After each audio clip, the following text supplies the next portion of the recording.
complete infection. After every cell in the body has been taken over by the mold, the subject begins to lose their human form. Physical mutations differ from case to case, but all result in him or her acquiring incredible physical strength. Containing a subject at this stage would be extremely difficult.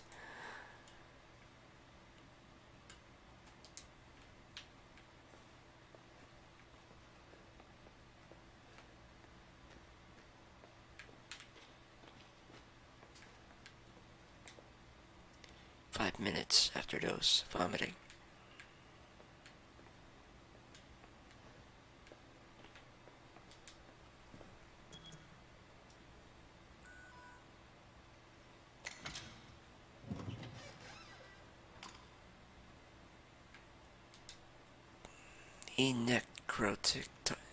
E-necrotoxin destroys cells of any subject based on the E-Series bioweapon model, used only for disposal of E-Series assets.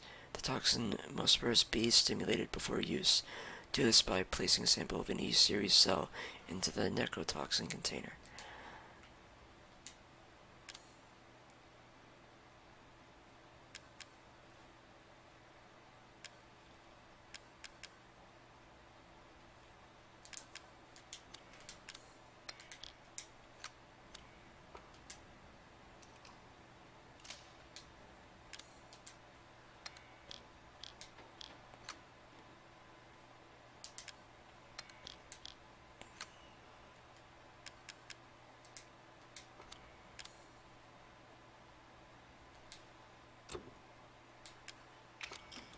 That was my guess.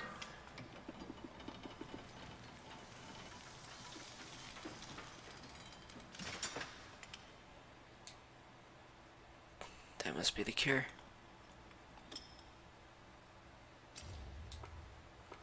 Right. A special serum for disposing of E-Series test subjects could destroy Eveline if injected into her. Okay, I get it.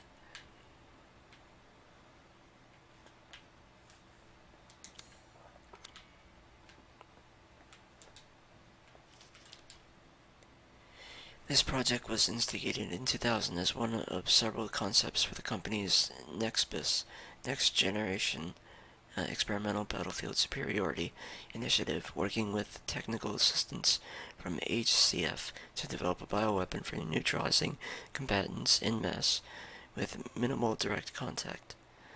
NextBIS was later folded and all its assets diverted to this project. What makes this project markedly different from conventional weapons is its ability to turn enemy combatants into allies, converting hostile elements into willing servants. Since this effectively eliminates the costs of not only POW handling but also combat itself, it's no wonder we had an even organization chomping at the bit to get on board. The project would never have existed were it not for the discovery of the remarkably progressed Vicariant evolution fungus that we commonly term the mutamycete. The fabrication method from each bioweapon was to introduce the mutamycete genome to pre-stage 4 human embryo and perform cultivation in a controlled environment over a period of 38 to 40 weeks. The resultant organisms were referred to as candidate specimens and graded based on usability from the impractical and faulty. Series A through D to the perfected E series. A common appearance was selected for the bioweapons, that of a roughly 10-year-old girl to ensure ease of blending in with urban refugee populations. The first E-series specimen, named Eveline, has proven capable of secreting the mutamycete from her tissue at will. It is also of note that Eveline's mutamycete imposes a profound control over body and mind when introduced into a host organism.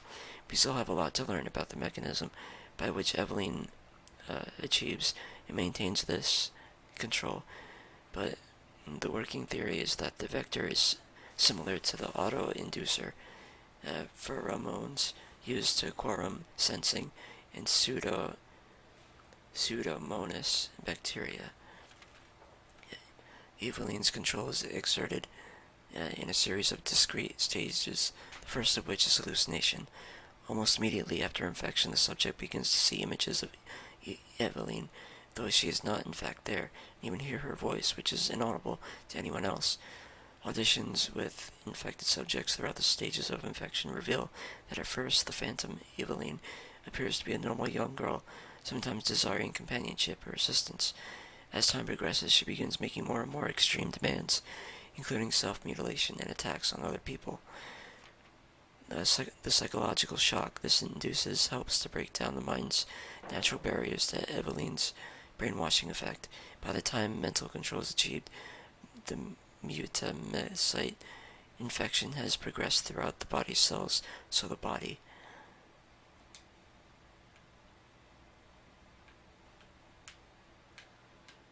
that's it.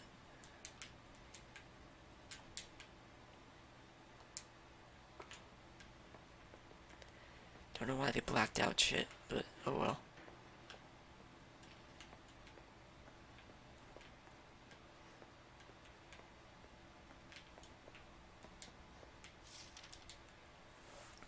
Eveline's functions also include the ability to form organisms from mycelia, the fungal filaments.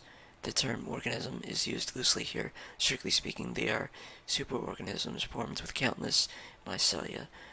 What's important, though, is that they exhibit a strong survival instinct and will defend themselves ferociously with the slightest provocation. Their fungal toughness and remarkable strength give them significant battlefield potential. The researchers have been calling these superorganisms the molded made of mold, and also molded as in shaped. The name has a certain elegance to it. For the treatment of accidental infections, performing on samples of Eveline's body tissue produces a unique fungicidal serum.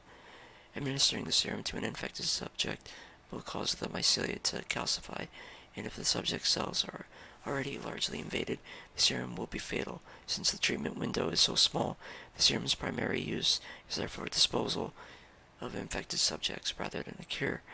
In exploring the serum's potential, we found that subjecting it to would enhance its effects to extreme potency, becoming a compound we now call E-necrotoxin, which is even tiny amounts.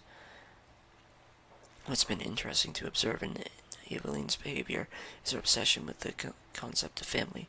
In experiments, we found on multiple occasions that infected subjects were compelled to act as her mother or father, treating her as if she were really their daughter. Why did she settle upon family as the theme for her mental control? This is just speculation, but it could be that she instinctively understands that a family unit is better suited to blending into social groups than a lone girl. On the other hand, while a sentimental sort might suggest that she's making up for a perceived lack of love in her quarantined upbringing, a parent's love.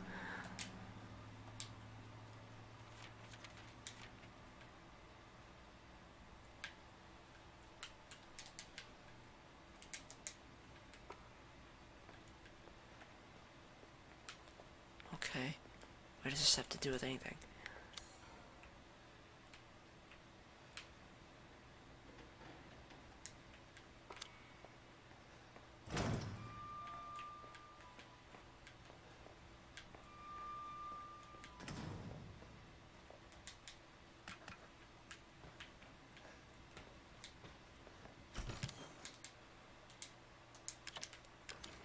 I'll probably know when it's game over, so I'm just gonna keep going.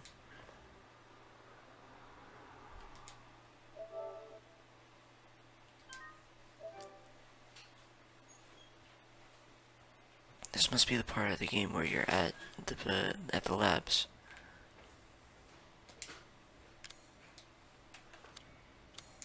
Ooh, there's a door here.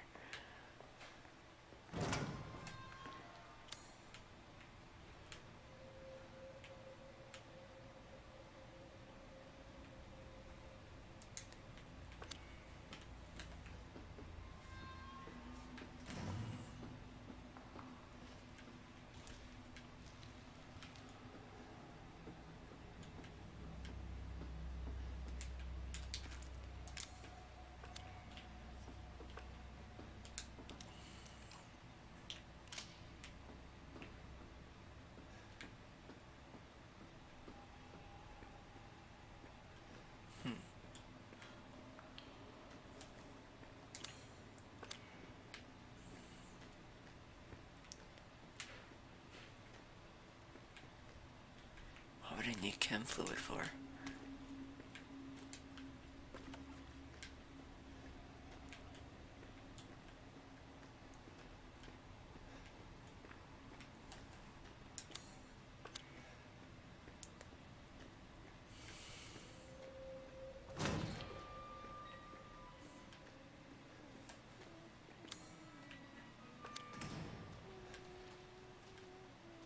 I hear singing.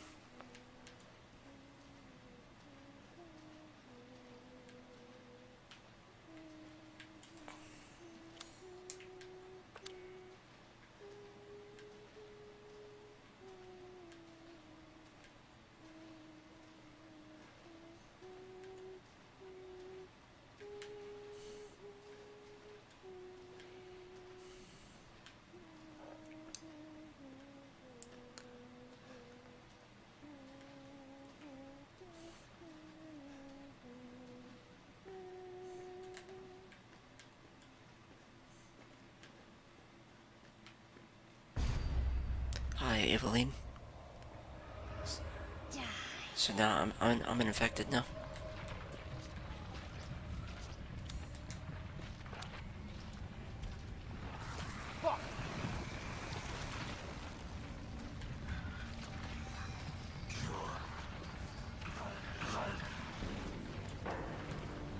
Move. Move. Fuck. Oh, fuck. All of you.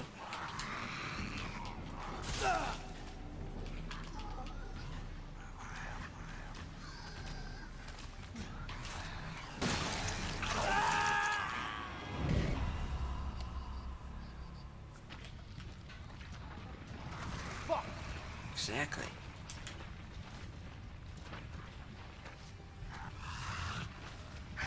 Move your fucking ass away from me.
She's a son of a bitch.